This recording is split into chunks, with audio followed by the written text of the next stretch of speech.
Hey, what's going on, guys? Welcome back to yet another video. Now, I know what you might be thinking. Wait, another upload on this channel within the same week?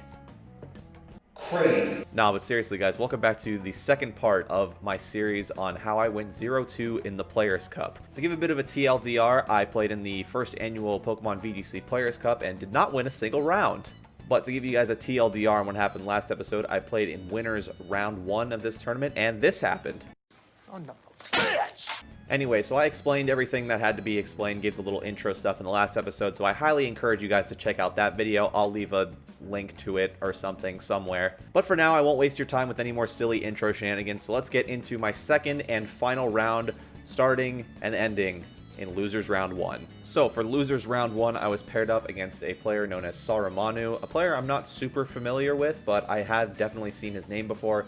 He's been racking up a few results here and there in some of the grassroots online tournaments, so I was definitely somewhat familiar with him and the kind of team he was running. But speaking of the teams, we'll be getting into team preview now. So once again, you have my team here on screen, the Lapras, Dracovish, Whimsicott, Indeedee, Arcanine, Duraludon, and my opponent's team, which is going to be that Whimsicott, Dracovish, Indeedee, Hatterene, Excadrill, and Terrakion. So immediately right off the bat, I noticed that Duraludon is super great in this matchup. It has Max Wormwind, which can dispatch of Dracovish. Max Steel Spikes hits a lot of things super effectively, including that Hatterene, Whimsicott, and the Terrakion.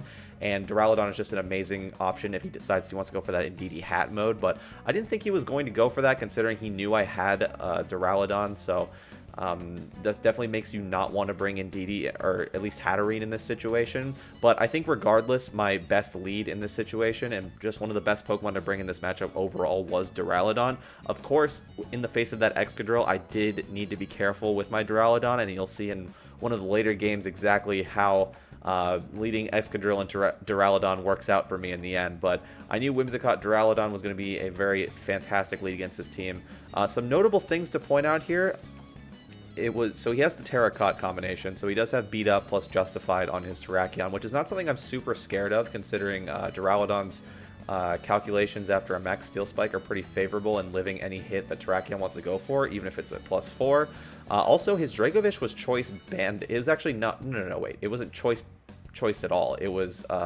I think it was a Life Orb or Mystic Water or something. Basically, it wasn't Choice Scarf, so I knew my Dracovish had a super good matchup against it, and I think that made my Dracovish's matchup just really solid overall against his team, bar Whimsicott. And I think one of Dracovish's shortcomings in this set, and why it wasn't exactly to do as much as it could have potentially, is because of that Whimsicott, and my inability to deal with this Whimsicott in a timely manner ultimately led to my demise. So without further ado, let's get into Game 1. So starting off Game 1 here, we have Whimsicott Terrakion coming out from my opponent, and meanwhile we have the Whimsicott and Duraludon coming out from my side. So like I said in team preview, I was not scared of this lead at all in the slightest, because like I said, my Duraludon's calculations against anything Terrakion wants to go for, even at +4, were quite favorable after a Max Steel Spike. So I pretty much put him in a situation here where he can't stay in normal form to just beat up in close combat and knock me out right off the bat, because he'll just faint to Max Steel Spike if I get the speed advantage with Tailwind.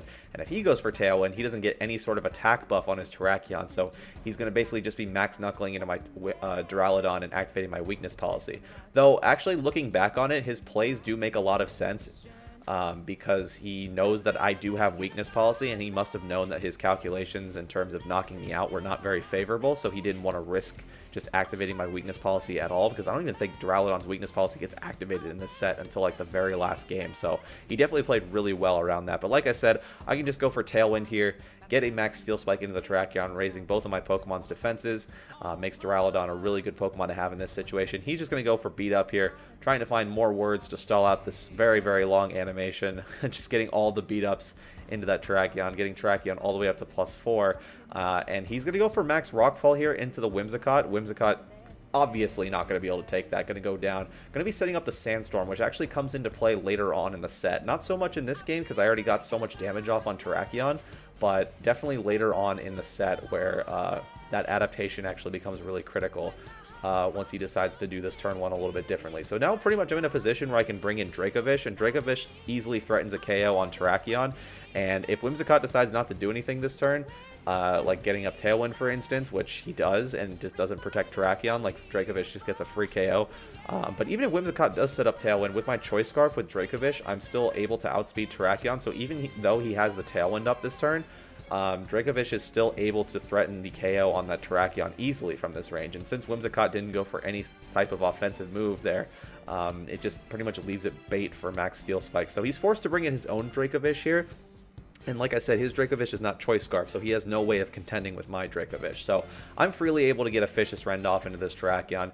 Critical hit did not matter at that point whatsoever. Gets the free knockout onto Terrakion, and meanwhile, Duraludon able to fire off a full power Max Wormwind into this Dracovish, cleanly get the knockout there.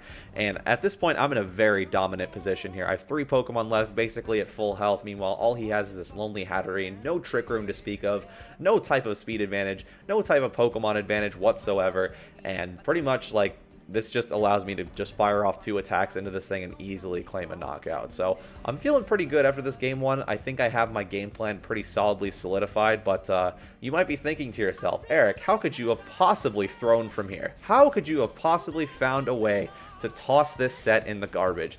And I think it sort of hinges on one mistake in the next game that potentially could have changed the tide of the entire set and could have ended this a lot quicker, but you guys will see what I mean in just a moment. So here we go, kicking off game 2, we have the same exact leads coming out for my opponent, the Whimsicott and Terrakion, and the same lead coming out for my side in the Whimsicott and Duraludon. Now, I played this first turn with pretty, solid amounts of tunnel vision here. I immediately just go for the same play that I went for in the first game. I just Tailwind and go for Max Steel Spike. It's like, yeah, I can just pretty much set up the exact same situation. I was like, I'm not sure why he led this again, considering that, this turn can, the situation will kind of just play out the same way as before. But you guys know that Max Rockfall adjustment that I was talking about in the last game. Well, this is exactly where it comes into play, and I think he makes a really good adjustment this game. By going for Tailwind straight away on Whimsicott. The speed tie didn't really matter there, because Terrakion's going to be faster than my Duraludon regardless, and he just goes straight for Max Rockfall into the Whimsicott. A play that he was pretty comfortable making regardless of whether or not I was Focus Sash. I mean, he knew which item I had anyway, but this Max Rockfall actually gives him the special defense boost, which makes him able to take a Max Steel Spike from my Duraludon 2, as a matter of fact, so this doesn't even come close to 2 at KOing. And now I'm in a pretty tough spot here, because I have to bring in Dracovish here, and I was thinking, okay, I can just Vicious Rend him, I'm still exerting the same level of pressure as I did last time, but now we have Whimsicott still on the field here, and they're both at full speed, so I can't really do anything to stop this Whimsicott from attacking unless I double into it. It's a play that I thought about making, but in the end, I ended up playing it way too safe. I think the Max Guard was incredibly obvious in this situation, but I just didn't want to risk it for whatever reason. But I ended up paying the price there, as he does end up going for Max Guard, protecting his Terrakion, protecting his Terrakion from the Vicious Rend, as Whimsicott is able to get the Moonblast. Dracovish actually lives it, but unfortunately with the Sandstorm, not able to hang on for much longer. And at this point, I have to bring in my Lapras. Lapras is not super great in this matchup at all, especially now Terrakion is even healthier than before, and now that he has the ability to redirect any sort of attacks away from Terrakion. Of course, Duraludon can ignore that, but he's not really scared of Duraludon at all at this point, because of the fact that, he can just kind of ignore Duraludon, not really proc its weakness policy at all. Like, I'm gonna keep getting defense boost, but the fact that he can just kind of wipe out the rest of my team and just kind of ignore Duraludon and take care of it in the late game is, make it so he can really kind of just ignore it, which is really weird, because normally you don't want to ignore Dynamax Pokemon, especially threatening ones like Duraludon, but in this case, he had a perfectly logical explanation for wanting to ignore it, because Lapras is not going to be able to take 2 attacks from Terrakion, especially after blowing the Protect here. Lapras isn't going to be able to defend itself, and at some point, Duraludon is just going to have to fend for itself at this point, because Terrakion basically just cleaned up the rest of my team with a little help from Whimsicott, as now it's basically Duraludon versus the world, and we kind of have a reverse of the situation that happened in game 1. So now I'm the one that's left with just a single Pokemon on my side, and he has 3 relatively healthy Pokemon in a very dominating position against my single Pokemon. So I definitely think he made the better adjustments this turn. I was playing with, like I said, complete tunnel vision on turn 1. I was just like, oh, I can just go for the same thing again and everything will be fine.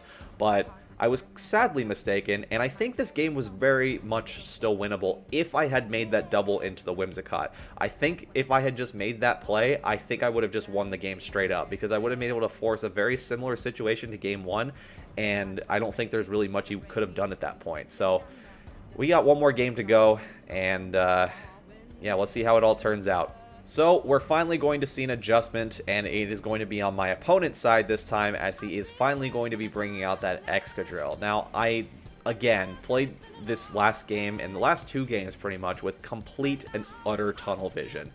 I was completely scared of Excadrill in Team Preview, but I think I just kind of forgot about it, because I think my mindset was that he saw how well that he can maneuver around Whimsicott and Terrakion with, even with this lead of Whimsicott plus Excadrill, or Whimsicott plus Duraludon, right? So I figure it's like, okay, he'll probably just lead that again, and as long as I can play differently, I can beat it. So with that mindset, I completely forgot about how terrified I was about Excadrill in Team Preview, and so I completely just went ahead, played the exact same way, and played right into his adjustment. And I think he sort of saw right through that and tried to call me out on playing too simple, and he just completely and utterly punishes me with the Excadrill lead, as I'm really utterly powerless to do anything against this. Now, I think I sort of had an out here. I think I could have just, like, sacked whatever was in the Duraludon slot, but he ends up going for Whimsicott, which I think is a really good play, because, like, not only is he able to basically deny me speed control for the rest of the game, but he also denies me stuff like fake tears, which makes it a little bit harder for Lapras to do a lot of work and just threaten a lot of damage. But I think if I just kind of pivoted into Lapras, I think I would have been fine. But losing Whimsicott there on turn 1 makes that a little bit more of a shaky scenario. I think I definitely could have gotten away with a potential like fake tears into Excadrill, and then just like pivoting out into Lapras would have been okay, but I think I still would have had to sack at least 2 Mons to Excadrill. So I mean, the Whimsicott Duraludon position was just super hard to recover from, and as you can see, Excadrill is just plowing through my team, which it really can do in this format because of just how solid it's not only its attack stat is, but also 2 of its max moves are, and it's just able to threaten so much damage and increase its bulk on the side. Excadrill is an amazing Pokemon, and it still is in Series 5. But now I'm basically just left with Dracovish and Lapras, and there's not really a whole lot I can do here. I mean, he does have 2 relatively passive Pokemon on the field. I mean, I think this would have been like not a terrible situation if he didn't have Tailwind up, because yeah, like you see, like Whimsicott is just able to go for Moonblast at a Dracovish and just knock it out. So we just know that was just a roll in the first game.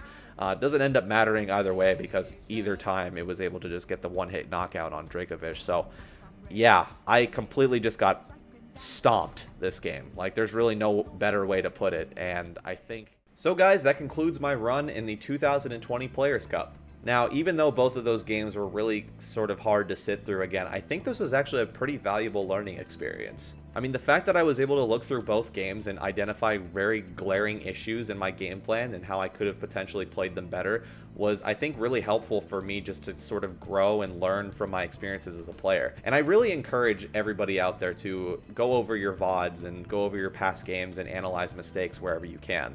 And I think it's one of the best ways to improve at the game as a whole. Now, I think if we have learned anything by now, one of my kryptonites in this set was the ability to adjust. I've used the phrase tunnel vision a lot this video, and I think that's really the perfect way to describe how I played this last set in particular. You sort of saw traces in it in the previous set, where I kind of just, kind of played the exact same way every single game and kind of just played into my opponent's adjustments. And even though RNG was a little bit more of a factor in the last game, I think I just got hard punished by playing super linear in this last set. So yeah, that's it for my run in the Players Cup. Unfortunately, coming to a very tragic and short conclusion. But with that, guys, I really hope you guys enjoyed this little mini series. It's one of the first little sets of videos I've done in a long time where I've actually put a substantial amount of editing into them.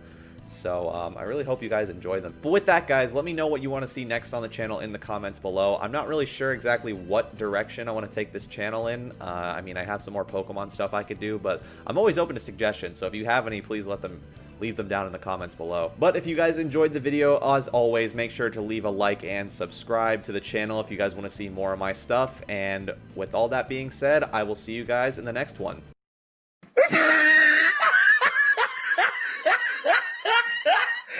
God